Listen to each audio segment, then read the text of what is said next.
Nah, topik selanjutnya itu adalah ini, mencari nilai H yang optimal. Nah, apa yang dimaksud dengan optimal di sini? Yaitu adalah kita mau mencari nilai H agar error dari hampiran kita tuh paling kecil. Mungkin Anda bertanya-tanya, jika kita ingin mencari error yang paling kecil, berarti H-nya itu haruslah sekecil mungkin.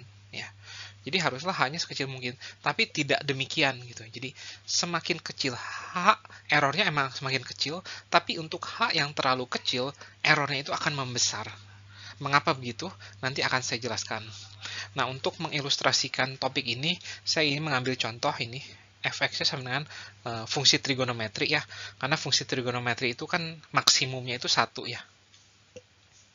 Maksimum dari fx sama dengan cos x itu tuh 1 gitu. Jadi untuk x apapun ya maksimum 1. Jadi saya pilih contoh fungsi ini.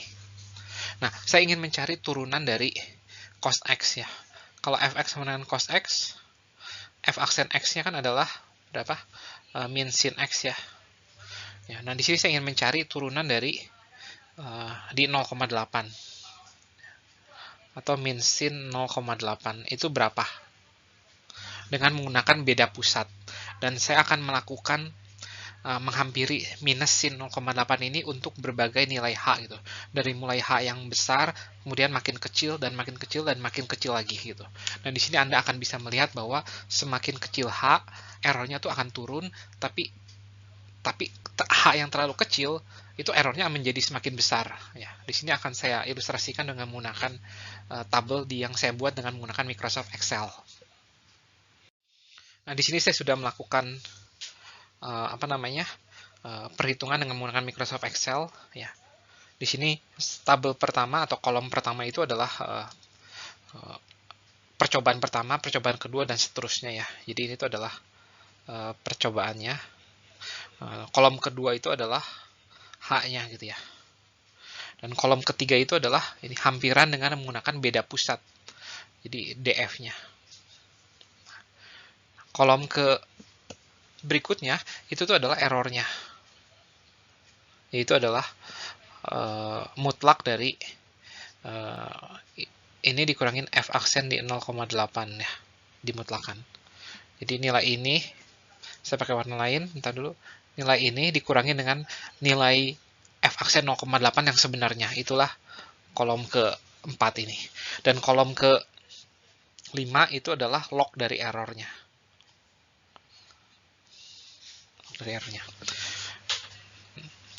Nah, di sini terlihat bahwa nih, ketika H semakin kecil ya H semakin kecil, masih ingat, ini kan menggunakan beda pusat ya. Beda pusat itu ordernya itu H kuadrat gitu ya. Nah, di sini hanya itu semakin lama tuh hanya itu setiap percobaan itu dibagi 10. Jadi dari 0,1 jadi 0,01. Nah, kita lihat ini terbagi 100 tuh. Ya. Tadinya 1,10 pangkat min 3 jadi 1,10 pangkat min 5 ya. Jadi terbagi 100. Terus ketika hanya kita bagi 10 lagi, errornya juga terbagi 100 lagi gitu ya. Dan seterusnya sampai pada suatu titik errornya itu sudah lagi tidak terbagi 100 tuh di sini, di titik ini nih. Ya, jadi errornya tuh nggak berubah nih. 10 pangkat min 11 dan errornya makin lama ternyata jadi makin gede lagi nih. Tuh, errornya jadi besar lagi walaupun hanya itu sangat kecil.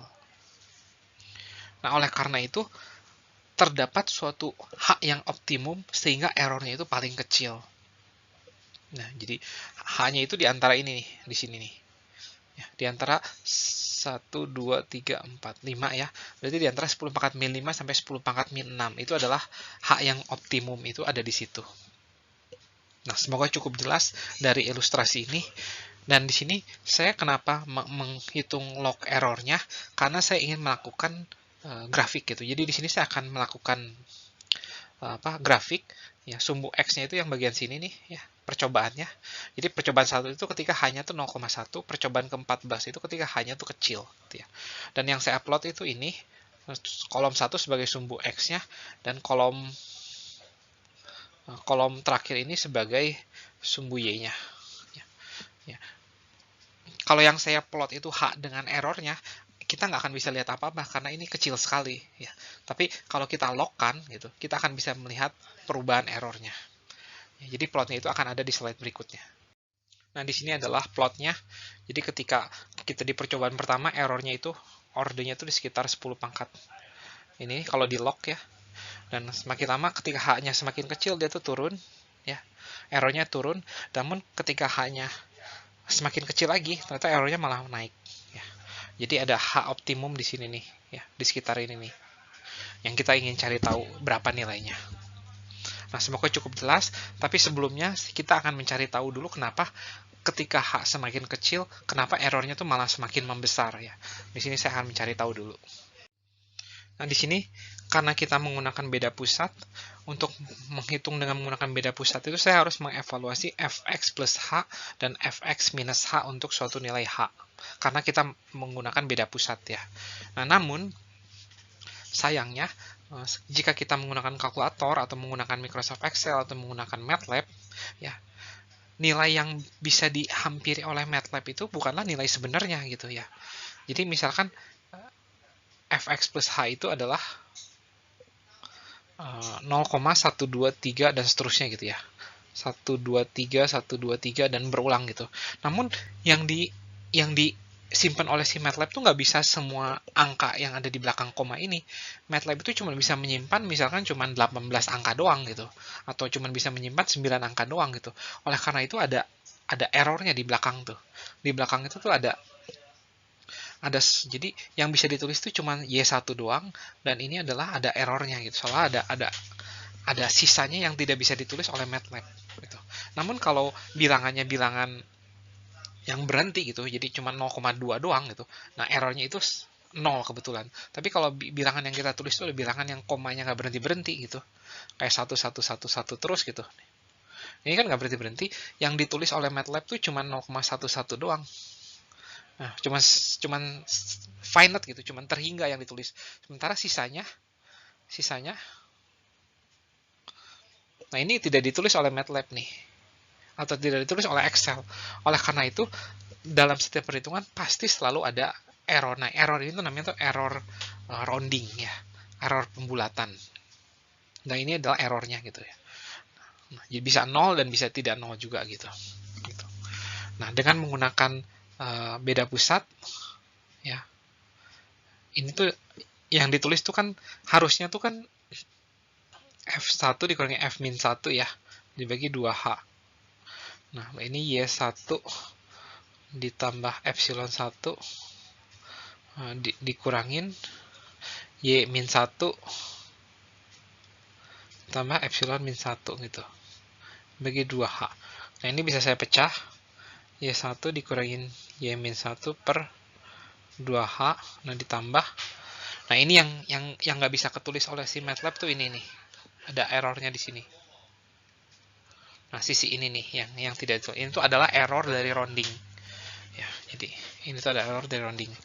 Jadi sini saya tulis error dari rounding. Itu tuh adalah mutlak ya, min 2H. Sementara karena kita menggunakan beda pusat itu kan sebenarnya hampiran juga gitu ya. Jadi ada errornya, dan errornya jika Anda ingat itu tuh adalah berorde H kuadrat ya. Ya, jika Anda ingat formulanya itu adalah sebagai berikut nih. 1/2H mutlak ya. F triple aksen C1 per 3 faktorial dikali H pangkat 3 ditambah C2 dibagi 3 faktorial. Nah, ini adalah error dari metode beda pusat tuh, jika Anda ingat ekspresinya itu adalah ini nih. Nah, sering disingkat, ini semua itu kan saya singkat tadi menjadi A pangkat 2 kan langsung ya. Tapi di sini saya tidak akan tulis A pangkat 2 karena saya butuh detailnya. Nah, di sini. Nah, ini C1-nya itu di antara X sampai X plus H, antara C2-nya itu di antara X min H sampai X. Nah, di sini kita pakai satu teorema di kalkulus, namanya teorema nilai antara. Ini bisa kita ubah menjadi seperti ini.